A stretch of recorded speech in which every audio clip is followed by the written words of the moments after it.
Hey y'all, welcome back to my channel. I'm Dr. Jenny from the block, and if you're new here, welcome, welcome, welcome. If you haven't already, please remember to like, subscribe, turn on that notification bell so you can be alerted when I'm dropping these gems.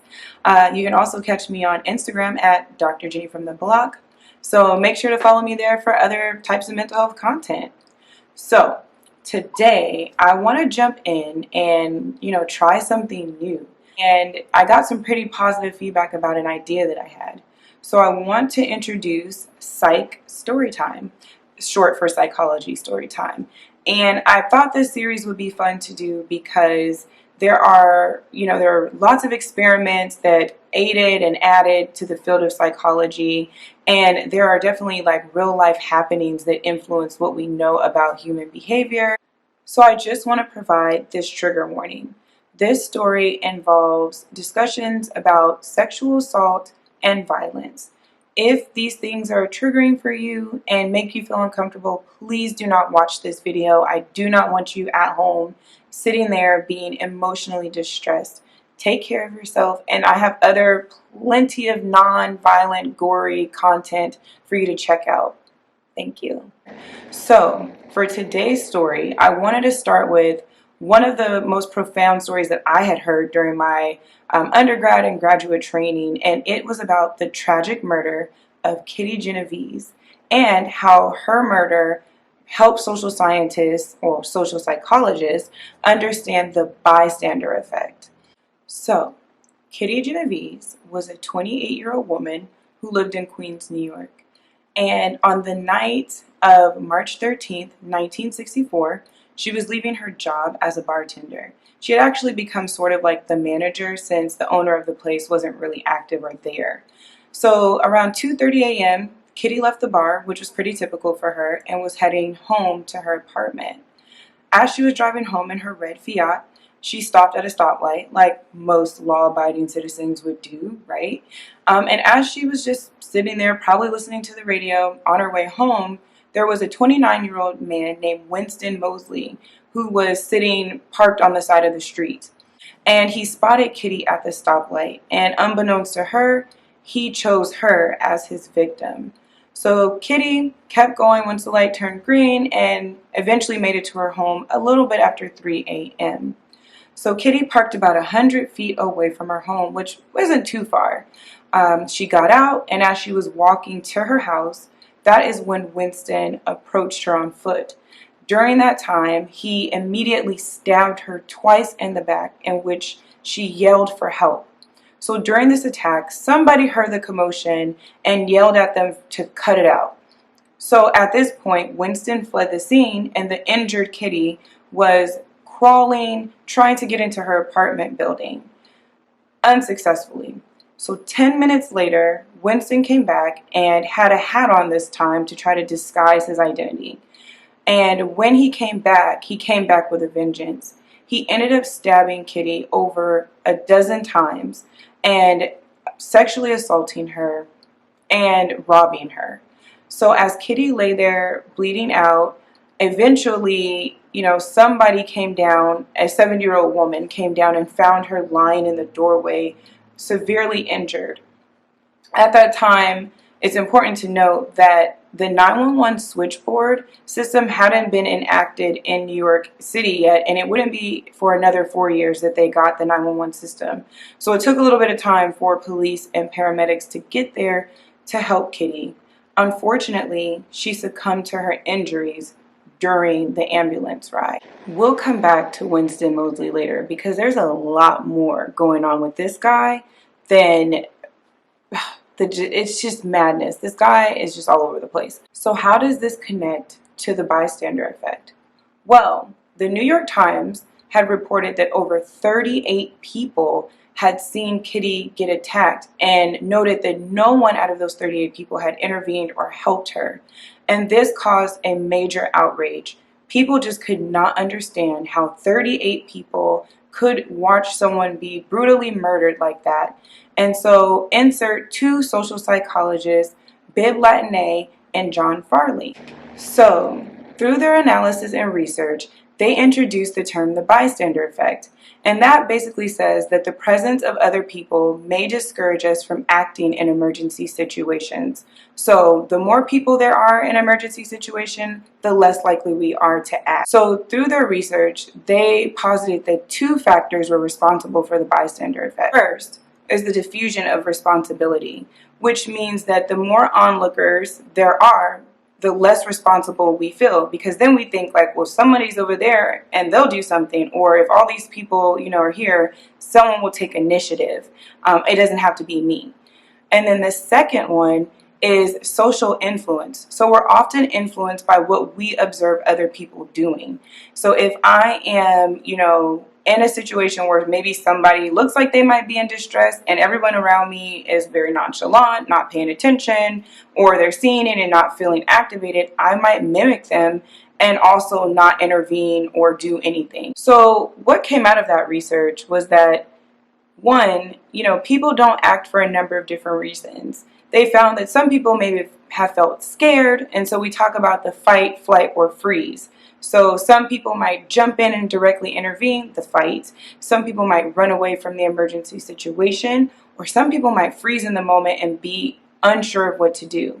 And so what's important to remember is that we should be active bystanders. And when we are in situations that are ambiguous or that we don't understand, there are a couple of things that we can do. The first is, if we think something wrong is happening, maybe telling the person to get away from the other person, or just calling attention to, the behavior that we're seeing and that it doesn't look right. We can also ask the person if they're okay in the situation, and that might cue us in if, there's actually something that's an emergency occurring right in front of us. And then lastly, if you're able to, maybe directly intervene if it's safe to do so. And sometimes it's not always safe, so I think that's just a personal call in the moment. What also came out of it is that when there are less people around, we are more capable of acting, because there's less of that diffusion of responsibility, and knowing that there might be me and another person that's watching a situation. Well, I think we might figure out like, oh, we have to do something. I don't know if this person's going to do anything, but here I am, versus being somewhere where maybe there's 10 plus people. So now that you understand more about the bystander effect, let's go back to the New York Times article. So investigators who, came to the scene of Kitty Genovese's murder, interviewed witnesses, actually found a lot of contradicting evidence that did not support what the New York Times article had shared. But due to fear of trying to challenge the paper, investigators at the time did not, share the more accurate information. So what they discovered is that actually no one had seen the complete conflict, or not even conflict, the assault of Kitty. And people had seen or heard pieces, and also there were not 38 witnesses. That was a gross exaggeration, and it was to sensationalize her murder and to get more attention. There hadn't been that many witnesses, but some people heard cries for help but didn't recognize them as cries for help at the time. Some people thought they were just drunken lovers that were fighting, and some people were just unaware that anything was going on. It's also important to note that where Kitty was, near her apartment, she was out of the view of most of her neighbors, so people weren't necessarily able to see what was happening. Regardless, the bystander theory is still a prominent theory and still is applicable. Now, coming back to Winston Moseley, that trash person. Yes, I said it, trash person. So Winston Moseley is what many of us would call a chameleon. He was married, he was a father of 3, he had a regular 9-to-5 job, and the people who knew him described him as soft-spoken and intelligent. But what they didn't know was that he had a very dark side, and that the assault and murder of Kitty Genovese wasn't the first thing or first terrible thing he had done to another person.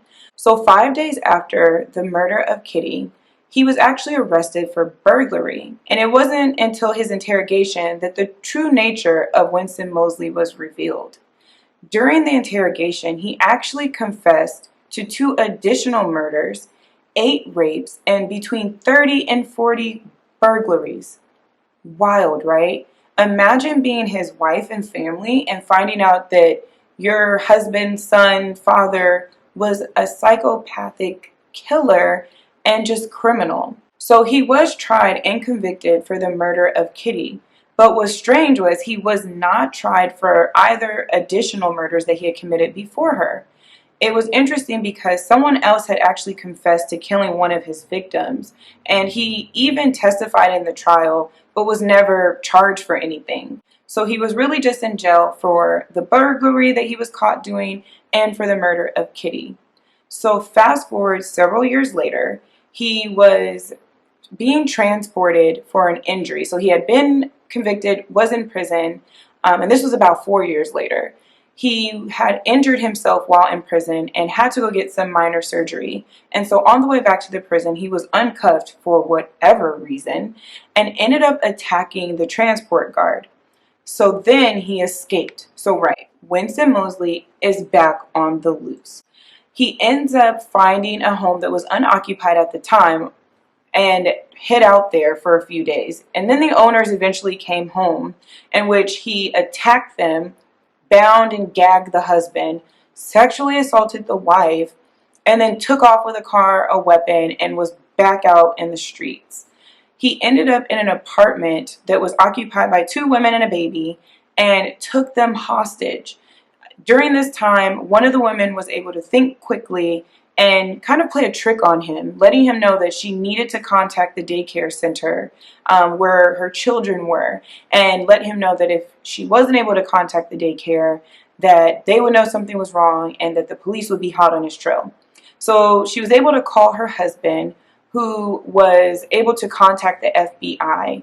And after an intense standoff, which also like an FBI agent guy was able to like negotiate the release of the women and the baby, and then have this weird 1 hour standoff with him, was able to, de-escalate the situation without further incident. During one of his parole hearings, he was just talking about his experience being an inmate, and he characterized himself as a victim. And I'm paraphrasing, but he was trying to explain to the parole board, like, well, my victims, like, what happened to them, and then it was over. But for me, the notoriety of my crimes has, like, made me a lifelong victim. Right, y'all. Madness. So, yeah, that is the story of the murder of Kitty Genovese, how that influenced the field of psychology, and, just how everyday people can be chameleons and be living lives that we have no idea about. Yes. So that wraps up story time. Let me know what you thought about this story. If you have any questions or just your reactions to learning about this, I'll be making a few more videos in this segment so you all can learn a little bit more about prominent theories and some of the weird ways in which they came about. Yeah, so if you haven't already, remember, like, subscribe, and turn on that notification bell so you can be notified when I'm dropping these gems, and follow me on Instagram at Dr. Jenny from the Block. Alright, y'all, well, until the next time, peace and take care. Bye!